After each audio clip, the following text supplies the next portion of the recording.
The topic is intensifying tropical cyclones. Is there a need for new categorization? This can be helpful for GS1 and even geography optional people. Asia emerging as a new geopolitical fighting center, part of a higher section that is GS2. Then comes no population census based policies. Is it affecting the economic policies or governance or society? How it is affecting, we will identify. Number 4, about the financial services innovation, how depth the financial services has reached as compared to the formal financial services. Then we talk about the motivational feeds, those you can utilize always in your essay or ethics. Come to the first one, tropical cyclones. The heading talks about tropical cyclones of higher intensity demand a new category. What is the question? So you see, there is a Saffir-Simpson cycle wind scale, and on that hurricanes speeds are normally categorized. So the maximum categorization is up to category 5, that actually is greater than up to 252 km per hour. So when there are wind speeds which are more than 252 km per hour, there is no particular category of the cyclones which can identify it. As you know that the weathermans like Indian Meteorological Department or other global bodies of weather forecasting, they always categorize whatever the cyclones those are emerging. So in case there is no particular category which can identify more than category 5 wind speeds, then it is a problematic thing. So how that is being sorted out right now. But before telling, I should explain you what is the tropical cyclone. So tropical cyclones are basically a powerful and destructive weather systems, and these are rotating an organized system of clouds and thunderstorms. These originate over tropical and subtropical waters and has a low level circulation. The wind speed is so higher, there are storm surges, and even the pressure area in these particular territories are so low that there is a constant supply of water to them, and that's why there is a very heavy precipitation. When we talk about what is the effect also, so number 1, you see this is a sea surface stratification. So the water that is the bottom and the water that is the top also affect it. The sea surface temperatures, when they rise about 26 degree and half, more than 26 degree and half, then actually the storm surges and tropical cyclones emerge. Even the climate change and global warming has also caused the low level waters temperature to rise, and because of the low level water temperatures to rise, the water or the above sea surface is also becoming even more higher in temperatures, and that is also causing the severity of the tropical cyclone to emerge. So climate change is also a phenomena affecting it. Tropical cyclones generally occur in North Atlantic, East Pacific, West Pacific, South Pacific and Indian Ocean.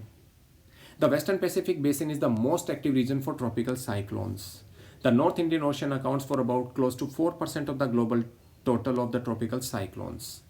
As I told you, the Saffir-Simpson wind scale is the most widely used metric for warning the public about the dangers of tropical cyclones.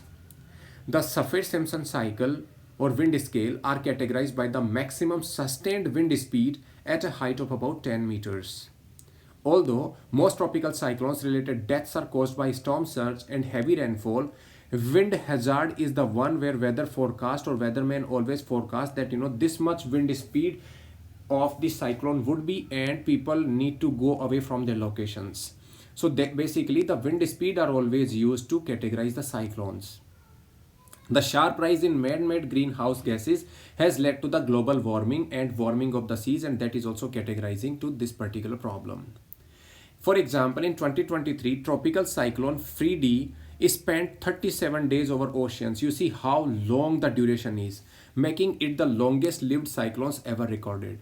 So warmer atmosphere can hold more moisture, as I told you initially, and it can lead to heavier rainfall when tropical cyclones make landfall. So a constant supply of water to them actually causes the dissipation take very long time, and because of the dissipation takes very long time, the destruction actually becomes very hard. As global warming continues unabated, can we expect tropical cyclones with an intensity more than category 5 because the wind speed are now becoming greater than 252 kilometers. Due to global warming, there is a now need for a new categorizations, and that's why the wind speed between 252 to 309, and to include an additional category, that is from 252 to 309 there is a category 6, because above 252 you are having the category 5 that caters up to 309, but greater than 309 kilometer per hour there is a need to take care of it, and that's why there is a talk about the new categorization. North Indian Ocean is not vulnerable to category 6 storms as of now. However, as the global warming continues unabated, there is a good chance that a category 6 storm with maximum wind speed over 309 km per hour may occur over the North Indian Oceans. Therefore, there is a need to revisit even India's disaster management strategy. Observations also indicate that out of 197 tropical cyclones categorized as category 5 in 42-year period between 1980 to 2021, half occurred in last 17 years of the period. So even whenever you are utilizing the climate change phenomena, or you are writing about climate change, or even greenhouse gas emissions, or how the tussle between development and environmental things, you can always talk about that the tropical cyclone that used to occur up to like 309 kilometer of speed are now even increasing greater than that. And even the 17 maximum 17 years are the one actually which has seen more than half of the tropical cyclones occurring in this particular period. So intensity of the tropical cyclone and the frequency of the tropical cyclone has also increased. Even Indian Meteorological Department is in the process of enhancing its weather prediction techniques to maximize forecast accuracy, and that's why it's make it imperative for India also, because North Indian Ocean, although that accounts close to 4% of the total tropical cyclones, but yes, we need to work on this front as well, so that our disaster management strategy can also be looking good. Then we talk about the next one, and that is Asia should prevent world from becoming an arena of geopolitical fighting. Who says it? China. And why it says so?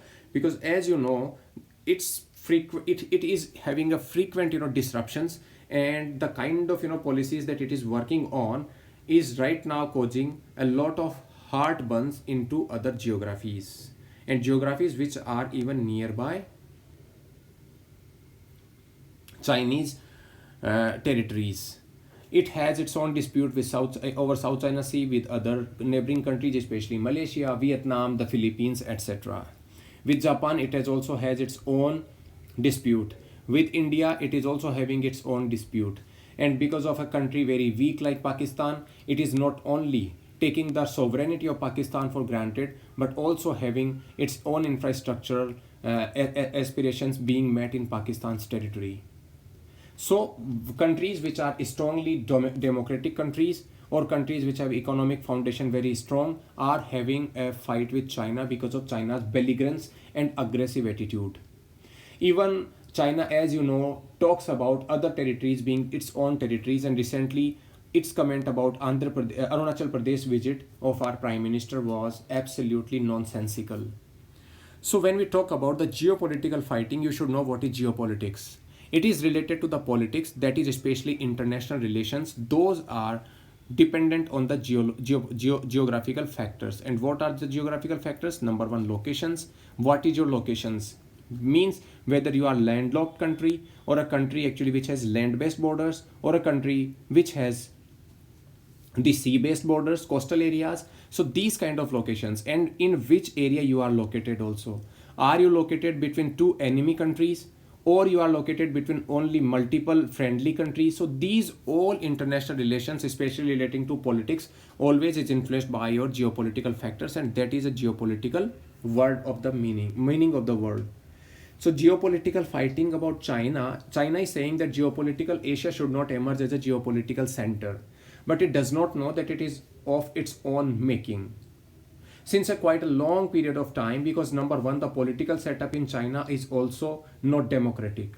So there are human violations also, human right violations, those are happening, and when countries raise voice against it, China says that needless dismantling of, or needless meddling into its affairs. Even Chinese people, when they would be actually doing all those island reclamation in the South China Sea, still actually China wants that these countries should not raise a voice. You must remember that there was a permanent court of arbitration ruling in 2015, and in which actually the international court of a permanent court of arbitration talked about Philippines island should not be disturbed by China. Even China refused till date to admit that particular ruling. Chinese behavior is not sympathetical to the UN clause also. As you know, UN clause is a United Nations Convention on Laws of the Sea, and that governs the behavior of the country, how they can economically mine the areas, coastal areas which are around them. So the limit is set like 200 kilometers is the nautical miles, which actually a country's economic exclusive zone will be termed. So China has been disregarding with. So when China actually talks about that Asia should not prevent the world from becoming an arena of geopolitics, the firm, the responsibility lies on Chinese shoulders. And Chinese shoulders should be broad enough not to play an aggressive role, not to play an expansive policy, expansionist policy in the sense that it always actually talks about, taking land from other people. It should relax its arguments when it always actually, claims about the areas which are under foreign jurisdictions. So the onus lies on Chinese. Even Chinese also should understand that trade sanctions actually won't work. Even an Australian people, if does not want to have good relations with you, or sometime the relations are affected, then if you use your trade as a bargaining chip, then the onus lies on you that Asia should prevent from becoming an arena of geopolitical fighting. So Chinese double standards should be clearly told to the people. Even when it talks about Asia should prevent world from becoming an arena of the geopolitical fighting, it should understand that it is the only country which is also encircling India by implementing a good relationship or other economic based relationship with Bhutan, Nepal, Bhutan, Bangladesh through Hambantota etc. ports, Hambantota with Sri Lanka etc. ports, Chittagong with Myanmar, Pakistan, even Maldives. So why would a country which is so concerned that Asia should prevent from becoming a geopolitical theater would want to encircle India? Why would a country, if that is so worried, would be taking all those expansionist policies at the shores of Japan? Why would this country will be having South China Sea issues? So that is the thing that need to be taken care by China itself. But I tell you why this matter, because number one, if there is a quad grouping happening between India, United States, Japan and Australia, it is because to secure the rule-based order in the Asian geographies. It is to secure freedom of navigation into our geographies. If there is a greater, AUKUS means Australia, United Kingdom and United States, and that is also supplementing some sort of a regional balancing order, then it is also because China is not playing according to the demands of the situation. It is also when a United States Secretary of State visit Philippines, and Philippines is given ironclad commitment. That's why US is having its allies there in Asia, that is in the form of South Korea and Japan. So who would be actually,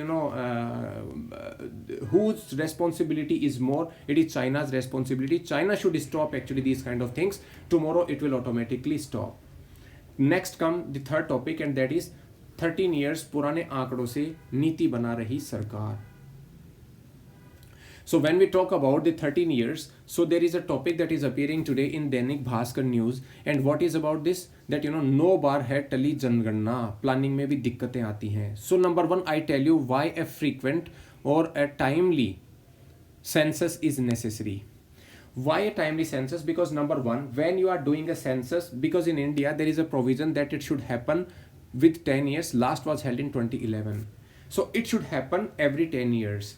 On the basis of the human population figures or other categorization in census, like say poverty data or any kind of socio-economic caste census data, etc., the policies are made. How much the inclusive growth has to happen, how much social infrastructure has to come upon, what are the government policies actually that talks about targeting specific sections of the society, what is the society's even own situation is, how it is stratified, how much are the vulnerable section in a society, what is the disease level in the society, what is the disabilities level in the society, how much is the gender discrimination is prevalent in the society. So these all depend on the census. So whenever you are writing, and census also gives a sense that how much people are enrolled in the formal sector job, informal sector job, and even all those people who are jobless. These kind of things actually can happen once you always do the census based on the relevant figures. So a timely census is definitely necessary. So there was a census that was due in 2021, but it was due because of that time corona could not complete it. And then after, because of, say, according to the government, multiple election cycles, and this election cycle also created some troubles for them to be, and they also said that some technological innovations would be coming, and we require actually data sets to be made more robust. So that's why the census is being delayed according to government representatives. But we have identified that what is a census can do, or what is the utility of a frequent and continuous or a timely exercise of census.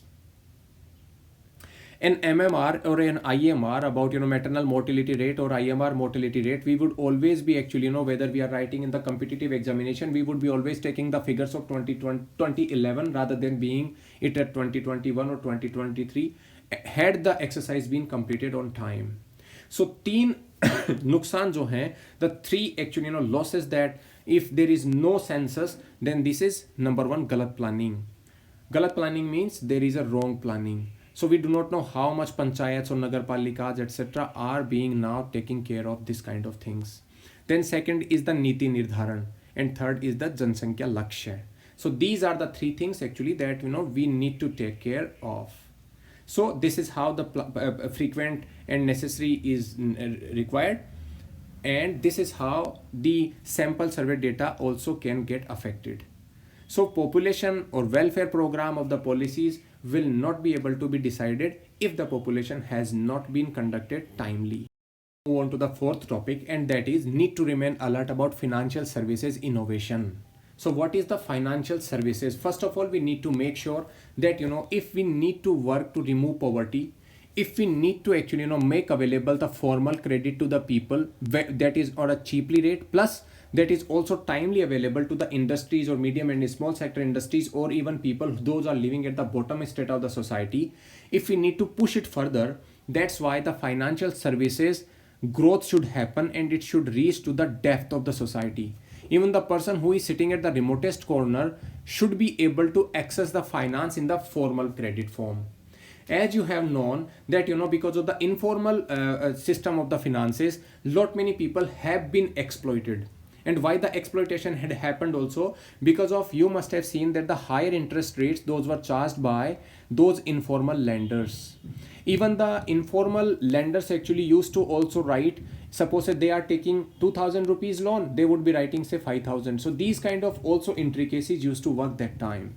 So a country's economic fundamentals will not remain strong till the time the formal finance actually has reached to the bottom level of the society. That also creates a situation in which we can also identify what is the demand and supply situation. Even the inflation figures also can be properly identified if we can identify the demand and supply that is prevalent. So that's why inclusive growth through financial services depth, or financial services growth can happen. RBI Deputy Governor recently said that technology and innovation can expand these products. And how these products, you must have seen that how much role the UPI has played to further digitize the payment ecosystem. And payment ecosystem has been digitized, and how it has made life simpler for people, that person sitting at the remotest corner can buy anything, and that thing actually will be reaching to its shores within no time. Even the UPIs, a person sitting at the bottom level of the society or at the remotest corner can always take the money from someone, can always transact.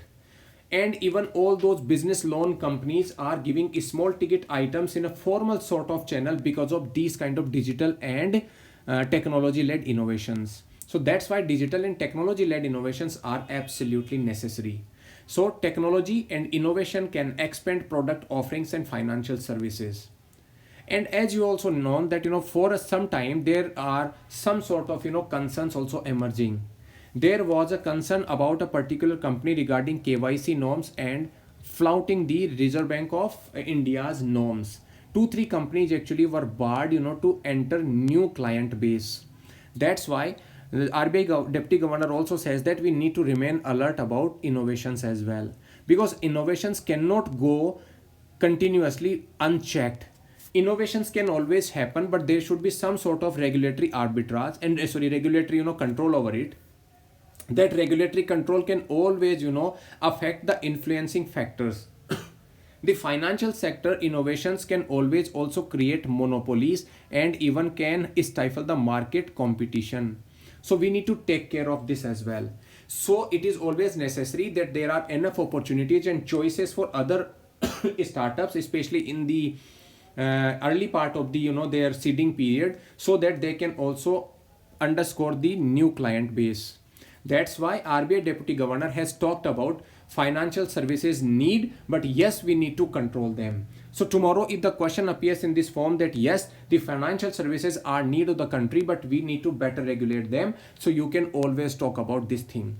RBI has always supported and encouraged responsible innovation. However, there is a possibility of trade-off between regulation and innovation. A regulator has always an evolving financial landscape. We need to remain alert about the spanning of new ideas and trends in the market and try and understand their scale and access their potential to disrupt the market. So that is one of the thing. So at the bottom, we need to understand that those business activities should not hurt the entity's bottom line also. So the negative effect and the positive effect, we have talked about how the financial services are necessary and why it is also necessary to keep a check on them through regulated manner. But number one, the regulations should only be in that domain where the innovation also does not get halted. The regulation should be also, very much like on the very thin basis, so that all those companies who want to bring investment into our country, because this is also one of the emerging areas which is giving so much employment and good quality employment to our people, those are employed. So both regulation and both companies should be responsible enough. I think we have done justice to this topic. Now we move on to the next one, and these are the small topics which you can utilize in your ethics based answers, and even it can motivate you also. आप मेहनत से सब कुछ पा सकते हैं. You can get everything that you desire if you do a hard work. So आज़ादी कोई भी हो, एक पल में नहीं छीनी जा सकती. जब अच्छी चीज़ों में भ्रष्टाचार होने लग जाता है तो बुरी चीज़ें पैदा होने लग जाती हैं. You can always say that this is how the corruption also affect a society. When there is a corruption in one sector, all the sector will start getting affected because of it, and it may happen that the society will crumble by itself. Next come when कई बार विश्वास लोगों को बांटता है और संदेह उनके साथ ले आता है. When you have an extreme confidence level in someone also, sometime actually it can create some divisionary tactics as well. अगर आप मेहनत कर सकते हैं तो आप दुनिया की हर चीज़ हासिल करने की, if you can do a hard work, you can get anything actually that you desire in. And whenever we have also understood that if there is a stone and if we continuously want to write on the stone, then we can also write on the stone itself. खूबसूरती चीज़ों में नहीं जबकि दिमाग में होती है. दिमाग की खूबसूरती ही चीज़ों को अच्छा बनाती है. So the beauty lies in the beholden, just we say ना, और beauty actually lies in our mind. Whatever or how we perceive or how the mind perceives other party, the target will become like that only. So this is how the lessons from great thinkers. Scotland के विश्व वैज्ञानिक जो थे उनका ये thought है, David Hume. So these are all the quotes that you can always quote actually in your ethics answer, and that is by David Hume. बड़ी से बड़ी परेशानी भी आप अपने आप सुलझ जाती है यदि आप मजबूत होते हैं तो, बल्कि for that. So what he is saying that a large problem also can get rectified or resolved by itself if you feel that yourself you are strong enough. आपको ये पता होना चाहिए कि फोकस कहाँ करना है. हम कंट्रोल तभी खोते हैं जब हमें पता नहीं होता कि where we need to concentrate. जब आप किसी समस्या का हल ढूंढने लगे तो we need to take care of which and which factors are and how that can help you. Suppose say you are writing an ethics case study. In an ethics case study, you will be given lot many situations where you will not be able to identify which course of action we should take. So in that aspect, we need to identify, but we need to first of all focus on the issue.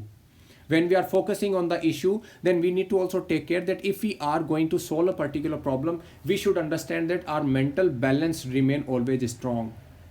Because any kind of trouble that is coming with it, we are able to sort out. Sometime actually, the pressures from a section of the society can appear, but you need to have that particular mental balance and inner strength to deal with it.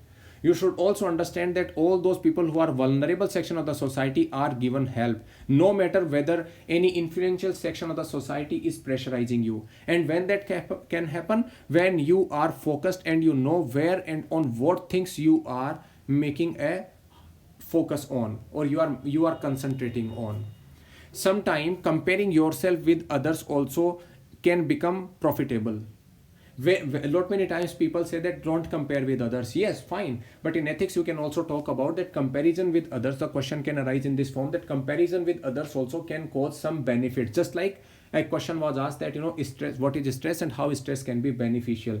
So the same way this question can be asked, that how comparison with others can be beneficial. So you can say that when we feel that yes, these are our shortcomings, so we admit it and try to rectify it by comparing to themselves. So we don't do jealousy, but we try to learn from others. Second thing is, when we talk that when we compare to the others, we also try to understand that yeah, this is the thing that is actually creating as some sort of jigyasa, or things in which actually we remain constantly motivated to understand that what are the qualities in other parties to whom we are comparing. So when we feel that yes, we need to compare, then at that time it can help us. For more such videos, you can like the button and subscribe the channel. Thank you.